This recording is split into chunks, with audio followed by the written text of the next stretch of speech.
ಇವತ್ತು ಬಸವ ಸಂಸ್ಕೃತಿನೂ ಕೂಡ ಹಿಂದೂ ಧರ್ಮದ ಒಂದು ಅಂಗ ಮತ್ತು ತಾಲಿಬಾನ್ ಅಂದಾರ ಅಂತಕ್ಕಂಥದ್ದು ನಾನು ನಿಮ್ಮೆಲ್ಲ ಮಾಧ್ಯಮ ಮಿತ್ರರಿಂದ ಕೇಳಲ್ಪಟ್ಟೆ. ಆದರೆ ನಾನು ಇನ್ನೂ ನೋಡಿಲ್ಲ, ಇನ್ನೂ ಮಾಧ್ಯಮ ಪತ್ರಿಕೆಯೊಳಗೆ ಹಾಗೂ ಟಿ ವಿ ಮಾಧ್ಯಮದೊಳಗೆ. ಆದರೆ ಇವತ್ತು ಆ ಬಸವ ಸಂಸ್ಕೃತಿ, ಬಸವಣ್ಣನವರು ಕೂಡ ನಮ್ಮ ಧರ್ಮದ ಗುರುಗಳು ಮತ್ತು ಧರ್ಮದ ಏಳಿಗೆಗೆ ತಮ್ಮದೇ ಆಗಿರ್ತಕ್ಕಂಥ ಸೇವೆಯನ್ನು ಸಲ್ಲಿಸಿರ್ತಕ್ಕಂಥವ್ರು. ಮತ್ತು ಇವತ್ತು ಕನೇರಿ ಶ್ರೀಗಳು ಕೂಡ ಇವತ್ತು ಕೇವಲ ಭಾರತ ದೇಶ ಅಷ್ಟೇ ಅಲ್ಲ, ವಿಶ್ವಾದ್ಯಂತನೂ ಕೂಡ ಧರ್ಮದ ಉಳಿವಿಗಾಗಿ ತಮ್ಮದೇ ಆಗಿರ್ತಕ್ಕಂಥ ಸೇವೆ, ಭಾರತೀಯ ಸಂಸ್ಕೃತಿ, ಭಾರತೀಯ ಪರಂಪರೆಯನ್ನು ಮೇಲೆತ್ತಲಿಕ್ಕೆ ತಮ್ಮದೇ ಆಗಿರ್ತಕ್ಕಂಥ ಕೊಡುಗೆಯನ್ನು ಮತ್ತು ಇವತ್ತು ಈ ಅವರು ಕರ್ನಾಟಕದೊಳಗೆ ಹುಟ್ಟಿ ಮಹಾರಾಷ್ಟ್ರ ರಾಜ್ಯದೊಳಗೆ ಮಠಾಧಿಪತಿಗಳಾದರೂ ಕೂಡ ವಿಶ್ವಾದ್ಯಂತ ನಮ್ಮ ಗುರುಗಳಂತೇಳಿ ಎಲ್ಲರನ್ನ ಪ್ರೀತಿಸ್ತಕ್ಕಂಥ ಗುರುಗಳು. ಆದರೆ ಮೊನ್ನೆನೇ ಒಂದೇನೋ ಏನಪ್ಪ ಅಂತಂದ್ರೆ ಒಂದು ಸ್ಟೇಟ್ಮೆಂಟ್ ಕೊಟ್ಟರೆ ಅನ್ನೋ ದೃಷ್ಟಿಯಿಂದ ಕರ್ನಾಟಕ ರಾಜ್ಯದ ಅನೇಕ ಜಿಲ್ಲೆಗಳೊಳಗೆ ಅವರನ್ನು ಪ್ರವೇಶ ನಿಷೇಧ ಅಂತಕ್ಕಂಥದ್ದು ನಮ್ಮ ಮಾಧ್ಯಮ ಹಾಗೂ ಪತ್ರಿಕೆದೊಳಗೆ ನೋಡಿ ನಮ್ಮಲ್ಲಿ ಕೂಡ ನೋವಾಯ್ತು. ಯಾಕಪ್ಪ ಅಂತಂದರೆ ನಂದು ವಿಚಾರ ಏನಪ್ಪ ಅಂತಂದ್ರೆ ವೈಯಕ್ತಿಕವಾಗಿ ಕರ್ನಾಟಕ ರಾಜ್ಯ ಸರ್ಕಾರ ಸ್ವಾಮೀಜಿಗಳ ಮೇಲೆ ವಿಶೇಷವಾಗಿರ್ತಕ್ಕಂಥ ಗೌರವವನ್ನು ಇಟ್ಕೊಂಡು ಹೋದ್ರೆ ಒಂದು ತನ್ನದೇ ಆಗಿರ್ತಕ್ಕಂಥ, ಯಾಕಂದ್ರೆ ಭಾರತ ದೇಶಪ್ಪ ಅಂತಂದ್ರೆ ಜಗತ್ತಿನೊಳಗೆ ತನ್ನದೇ ಆದ ಸಂಸ್ಕೃತಿಯನ್ನು ಬಿಂಬಿಸ್ತಕ್ಕಂಥ ರಾಷ್ಟ್ರ. ಅದಕ್ಕೆ ಸ್ವಾಮೀಜಿಗಳಿಗನ್ನ ಜಿಲ್ಲೆಯಿಂದ ನಿಷೇಧ ಮಾಡ್ತಕ್ಕಂಥವ್ರು ಏನು ಹಿಂದೆ ಅದಾರಲ್ಲ ಅಂಥವ್ರು ಅದನ್ನ ಕೈ ಬಿಟ್ಟು ತಾವೆಲ್ಲರೂ ಒಟ್ಟುಗೂಡಿ ಈ ತಮ್ಮದೇ ಆಗಿರ್ತಕ್ಕಂಥ ಏನು ಬಸವ ಸಂಸ್ಕೃತಿನೂ ನಮ್ಮ ಧರ್ಮದ ಒಂದು ಅಂಗ.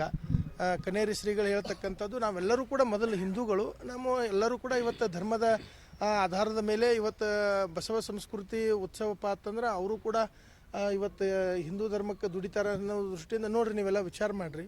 ಈಗ ಅವ್ರು ಬಸವ ಏನು ತಾಲಿಬಾನ್ ಸರಿ ಅಂತಾರೆ? ಬಸವ ತಾಲಿಬಾನ್ ಅಂದಿದ್ದು ಕೂಡ ಸರಿಯಲ್ಲ. ಯಾಕಪ್ಪ ಅಂತಂದ್ರೆ ನೋಡ್ರಿ, ಕನೇರಿ ಶ್ರೀಗಳು ಕೂಡ ಕಾವಿ ಬಟ್ಟೆಯನ್ನು ಹಾಕ್ಕೊಂಡು ಇವತ್ತು ಜೀವನವನ್ನು ಸಾಗಿಸ್ತಾರೆ. ಬಸವ ಸಂಸ್ಕೃತಿ ಒಳಗೆ ಇರ್ತಕ್ಕಂಥವ್ರು ಕಾವಿ ಬಟ್ಟೆಯನ್ನು ಹಾಕ್ಕೊಂಡು ಧರ್ಮದ ಉಳಿವಿಗಾಗಿ ಶ್ರಮಿಸ್ತಾರೆ. ಆದರೆ ಆ ಶ್ರೀಗಳು ಯಾವ ದೃಷ್ಟಿಯಿಂದ ಅಂದಾರೆ ಅಂತಕ್ಕಂಥದ್ದು ನನಗೆ ಗೊತ್ತಿಲ್ಲ, ದೊಡ್ಡ ವ್ಯಕ್ತಿಗಳವರು. ಆದರೆ ಅನ್ನಬಾರ್ದಾಗಿತ್ತು ಅಂತಕ್ಕಂಥ ಮಾತನ್ನು ನಾನು ಈ ಸಂದರ್ಭದಲ್ಲಿ ಹೇಳಕ್ಕೆ ಇಚ್ಛೆ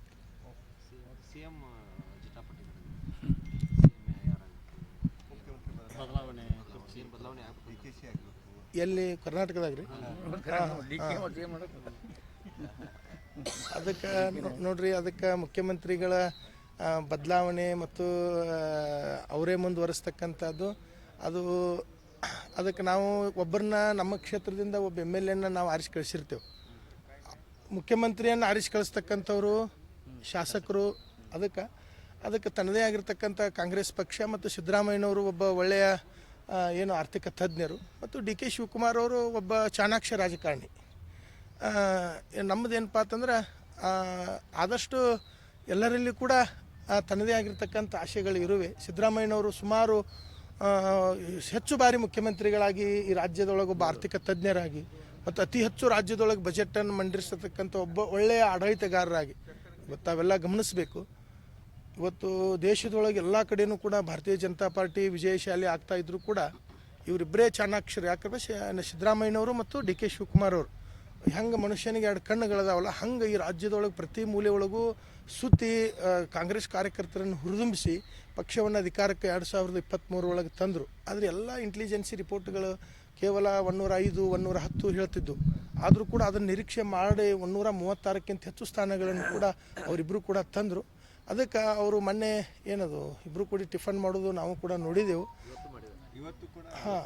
ಇವತ್ತು ಮಾಡಿದ್ದಾರೆ ಅಂತಕ್ಕಂಥದ್ದನ್ನು DKC ಅವ್ರ ಮನೆ ಒಳಗೆ CM ಅವ್ರು ಬರ್ತಾ ಇದ್ದಾರೆ. ಅದಕ್ಕೆ ಆದಷ್ಟು ಸಿದ್ದರಾಮಯ್ಯನವರು ಮತ್ತು DK ಶಿವಕುಮಾರ್ ಅವರು ಒಳ್ಳೆಯ ರೀತಿಯಿಂದ ನಡ್ಕೊಂಡು ಏನು ಅವರ ಮಾತುಕತೆ ಆಗ್ಯಾವು ಅಂತಕ್ಕಂಥದ್ದು ನಾವು ಪೇಪರ್ ಪತ್ರಿಕೆದೊಳಗೆ ನೋಡ್ತಾ ಇದ್ದೇವೆ. ಅದು ಏನಾಗೈತೆ ಅಂತಕ್ಕಂಥದ್ದು ಅವರಿಬ್ಬರಿಗೆ ಗೊತ್ತದು. ಆದಷ್ಟು ಹೆಂಗೆ ಸಿದ್ದರಾಮಯ್ಯನವರು ಪಕ್ಷ ಅಧಿಕಾರಕ್ಕೆ ತರಕ್ಕೆ ಶ್ರಮಿಸ್ಯಾರ, ಹಂಗೆ DKC ಅವರು ಹೋದಾರ. ಏನು ಸಿದ್ದರಾಮಯ್ಯನವ್ರು ಬಿಟ್ಟುಕೊಟ್ರು ನಮಗೆ ಸಂತೋಷದ ಮತ್ತು ಅವರೇ ಮುಂದುವರೆದ್ರು ಕೂಡ ಸಂತೋಷದ. ಆದರೆ DK ಶಿವಕುಮಾರ್ ಅವರು ಮುಖ್ಯಮಂತ್ರಿ ಆದ್ರೆ ನಮಗೂ ಕೂಡ ವೈಯಕ್ತಿಕವಾಗಿರ್ತಕ್ಕಂಥ ಸಂತೋಷದ. ಸಿದ್ದರಾಮಯ್ಯನವರು ಆದರೂ ಕೂಡ ಸಂತೋಷ.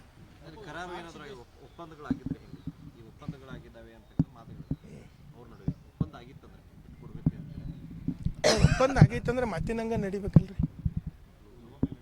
ಪರ್ಯಾಯವಾಗಿ ಅವರು ಡಿ ಕೆ ಶಿ ಒಂದು ಪೋಸ್ಟ್ ಕೂಡ ಹಾಕಿದ್ರು, ಕೊಟ್ಟ ಮಾತು ನಡೆದ ಜಗತ್ತಿನ ದೊಡ್ಡ ಶಕ್ತಿ ಅಂತೇಳಿ ಡಿ ಕೆ ಶಿನೇ ಪೋಸ್ಟ್. ಹಾಂ, ಅವ್ರು ಹಾಕ್ಯಾರಪ್ಪ ಅಂತಂದ್ರೆ ಕೊಟ್ಟ ಮಾತಿನಂಗೆ ಸಿದ್ದರಾಮಯ್ಯನವ್ರು ಇವತ್ತಿಗೂ ಕೂಡ ತಪ್ಪಿಲ್ಲ. ದೇವೇಗೌಡರು ಮತ್ತು ಅವ್ರ ಕುಟುಂಬದವರು ಅವರಿಗೆ ಮುಖ್ಯಮಂತ್ರಿ ಸ್ಥಾನವನ್ನು ಬಿಟ್ಟು ಕೊಡಲಿಲ್ಲ ಅನ್ನೋದ್ರಿಂದನೇ ಅವರು JDS ಬಿಟ್ಟು ಎದಕ್ಕೆ ಬಂದರು, ಕಾಂಗ್ರೆಸ್ಗೆ ಬಂದರು. ಅವ್ರು ಕಾಂಗ್ರೆಸ್ಗೆ ಬಂದರು ಅನ್ನೋದ್ರಿಂದ ಮತ್ತು ಎಲ್ಲಿ ಅಧಿಕಾರದಲ್ಲಿ ಇರಲಾರ್ದಕ್ಕಂಥ ಕಾಂಗ್ರೆಸ್ ಪಕ್ಷ ಕರ್ನಾಟಕದೊಳಗೆ ಅಧಿಕಾರಕ್ಕೆ ಬಂತು. ಅದಕ್ಕೆ ಇವತ್ತು ಅವರು ಇವರು ಕೂಡ ಹಂಗೆ ಇದು ಆಗಲಿಲ್ಲಪ್ಪ ಅಂತ ನೋಡ್ರಿ. ಮೊದಲು ಏನಪ್ಪ ಅಂತಂದ್ರೆ HD ಕುಮಾರಸ್ವಾಮಿ ಅವರು ಅಧಿಕಾರ ಯಾರಿಗೆ, ಯಡಿಯೂರಪ್ಪನವ್ರಿಗೆ ಬಿಟ್ಟು ಕೊಡಲಿಲ್ಲ, ಅವ್ರ ಮುಂದೆ ಅಧಿಕಾರಕ್ಕೆ ಬಂದರು. ಅದಕ್ಕೆ ನಮ್ದು ಏನಪ್ಪ ಅಂತಂದ್ರೆ ಎಲ್ಲಿ ಕೂಡ ಕಾಂಗ್ರೆಸ್ ಪಕ್ಷ ಇವತ್ತು ಅಧಿಕಾರದೊಳಗಿಲ್ಲ. ಅದಕ್ಕೆ ನಮ್ಮದೇನೋ ಒಂದು ಸಲಹೆಯಾಗಿ ನಮ್ಮ ರಾಜ್ಯದ ಒಬ್ಬ ಸ್ವಾಮೀಜಿಯಾಗಿ ನಾನು ಒಂದು ಸಲಹೆ ಕೊಡ್ತೀನಿ. ಅಧಿಕಾರ ಮುಖ್ಯ ಅಲ್ಲ, ಮನುಷ್ಯನ ನಂಬಿಕೆ ವಿಶ್ವಾಸ ಅಂತಕ್ಕಂಥದ್ದು ಭಾಳ ಮಹತ್ವದ ಪಾತ್ರವನ್ನು ವಹಿಸ್ತದೆ. ಎಷ್ಟೇ ನಮ್ಮ ಮುಖ್ಯಮಂತ್ರಿಗಳಾಗಿರ್ತಕ್ಕಂಥ ಸಿದ್ದರಾಮಯ್ಯನವರು ಇವತ್ತು ಅಧಿಕಾರಕ್ಕೆ ತರಕ್ಕೆ ಶ್ರಮಿಸ್ಯಾರ, ಅದಕ್ಕಿಂತನೂ ಕೂಡ ಒಂದು ಹೆಚ್ಚು ವರ್ಗದೊಳಗೆ ಡಿ ಕೆ ಶಿವಕುಮಾರ್ ಅವರ ರಣತಂತ್ರ, ಅವರ ಚಾಣಾಕ್ಷತನ, ಅವರಲ್ಲಿ ಇರ್ತಕ್ಕಂಥ ಗಡ್ಸ್ತನ, ಒಳ್ಳೆಯ ಮತ್ತು ಅವರು ಒಂದು ವಿಶೇಷವಾಗಿರ್ತಕ್ಕಂಥ ಧಾರ್ಮಿಕ ಪರಂಪರೆ, ಧಾರ್ಮಿಕವಾಗಿರ್ತಕ್ಕಂಥ ಭಾವನೆ ಉಳ್ತಕ್ಕಂಥವ್ರು. ಅವರು ರಾಜ್ಯದೊಳಗೆ ಮುಖ್ಯಮಂತ್ರಿಗಳಾದ್ರೆ 28ರ ಚುನಾವಣೆ ಒಳಗೆ ಕಾಂಗ್ರೆಸ್ ಪಕ್ಷಕ್ಕೆ ಒಳ್ಳೇದಾಕೈತಿ ಅಂತಕ್ಕಂಥದ್ದನ್ನು ಹೇಳಿಕೆ ರಾಜ್ಯದ ಜನತೆಗೆ ಮಾತು ಕೊಟ್ಟಿದೆ, ಮಾತಿನಂತೆ ಎಲ್ಲ ಗ್ಯಾರಂಟಿ ಯೋಜನೆಗಳು ಅಂತ ಅನುಷ್ಠಾನ ಮಾಡಿದೆ. ಸಿದ್ದರಾಮಯ್ಯ ಅವರು ಪೋಸ್ಟ್ ಹಾಕಿದ್ದಾರೆ. ಅದಕ್ಕೆ ಆ ಪೋಸ್ಟ್ಗಳನ್ನು ನಾನು ನೋಡಿಲ್ಲ, ನಿಮ್ಮ ಮೂಲಕ ನಾನು ಹೇಳ್ತೀನಿ. ಅದಕ್ಕೆ ಯಾಕಂದ್ರೆ ಸಿದ್ದರಾಮಯ್ಯನವರು ಹೆಂಗಪ್ಪ ಅಂತಂದ್ರೆ ಗಟ್ಸ್ ಇರ್ತಕ್ಕಂಥ ರಾಜಕಾರಣಿಗಳು. ಹೆಸರಿಗೆ ಡಿ ಕೆ ಶಿವಕುಮಾರ್ ಅವರು ಮುಖ್ಯಮಂತ್ರಿಗಳು ಆದರೂ ಕೂಡ ಎಲ್ಲ ಆಡಳಿತ ಯಂತ್ರವನ್ನು ತಮ್ಮಲ್ಲಿ ಇಟ್ಕೊಂಡು ಇಬ್ಬರು ಕೂಡಿ ಹೋದ್ರಪ್ಪ ಅಂತಂದರೆ ಪಕ್ಷದ ಇಮೇಜು ಮತ್ತು ಇವ್ರಿಗೂ ಕೂಡ ಒಳ್ಳೇದಾಕೈತಿ ಅಂತ ನಾನು ಹೇಳಿಕೆ ಇಚ್ಛೆಪಡ್ತೀನಿ. ಕಾಡಸಿದ್ದೇಶ್ವರ ಸ್ವಾಮಿಗಳು ಕರ್ನಾಟಕದ ಯೋಗಿ ಆಗಲಿಕ್ಕೆ ಈ ರೀತಿಯಾಗಿ ವಿವಾದದ ಹೇಳಿಕೆಯನ್ನು ಕೊಡ್ತಾ ಇದ್ದಾರೆ. ಕಾಡಸಿದ್ದೇಶ್ವರ ಶ್ರೀಗಳ್ರಿ ಕರ್ನಾಟಕದ ಯೋಗಿ ಅಂದರೆ BJPಯಿಂದ ಮುಂದಿನ ದಿನದಲ್ಲಿ CM ಆಗಬೇಕು ಅನ್ನುವಂಥ ಉದ್ದೇಶದಿಂದ ಈ ರೀತಿಯಾದಂಥ ಹಿಂದುತ್ವ ಪರವಾದಂಥ ಒಂದು ಸ್ಟೇಟ್ಮೆಂಟ್ ಕೊಡ್ತಾ ಇದ್ದಾರೆ. ಕನೇರಿ ಶ್ರೀಗಳ ಮಠ ಇರುವುದು ಮಹಾರಾಷ್ಟ್ರದೊಳಗೆ. ಅವರು ಇನ್ನೂ ನಮ್ಮಲ್ಲಿ ಸಾಕಷ್ಟು ಯೋಗಿಗಳು ಅದಾರ. ಆದರೆ ಒಂದು ಮಾತು ಹೇಳಿಕ್ಕೆ ಇಚ್ಛೆ ಪಡ್ತೀನಿ, ಉತ್ತರ ಪ್ರದೇಶದ ಜನರ ಭಾವನೆಗಳು ಬೇರೆ, ಕರ್ನಾಟಕ ಜನರ ಭಾವನೆಗಳು ಬೇರೆ. ಇಲ್ಲಿ ಅನೇಕ ಸ್ವಾಮೀಜಿಗಳು ಕೂಡ ಇಲೆಕ್ಷನ್ಗೆ ನಿಂತಾರ, 5 ಸಾರಿ 2 ಸಾರಿ ಹೊಟ್ಟು ತೊಗೊಂಡಿಲ್ಲ. ಅದಕ್ಕೆ ಅವರ ಕನಸು ಏನೈತೋ ನನಗೆ ಗೊತ್ತಿಲ್ಲ. ಆದರೆ ಅವ್ರ ಮಠ ಇರೋದು, ಅವ್ರ ಶಕ್ತಿ ಇರೋದು ಮಹಾರಾಷ್ಟ್ರದೊಳಗದ. ಕರ್ನಾಟಕದೊಳಗೆ ಮುದ್ದೇಬೇಳೆ ತಾಲೂಕೊಳಗೆ ಶ್ರೀಗಳು ಹುಟ್ಟಿದ್ದಾರೆ. ಆದರೆ ಅವರ ಮುಂದಿನ ಉದ್ದೇಶ ಏನೈತಿ ಅಂತಕ್ಕಂಥದ್ದು ನಮಗೆ ಮತ್ತು ಆದರೆ ಅವರು ಇವತ್ತು ಧಾರ್ಮಿಕ ಸಾಂಸ್ಕೃತಿಕ ಪರಂಪರೆಗೆ ಸಾಕಷ್ಟು ಶ್ರಮಿಸಿರ್ತಕ್ಕಂಥ ಶ್ರೀಗಳು.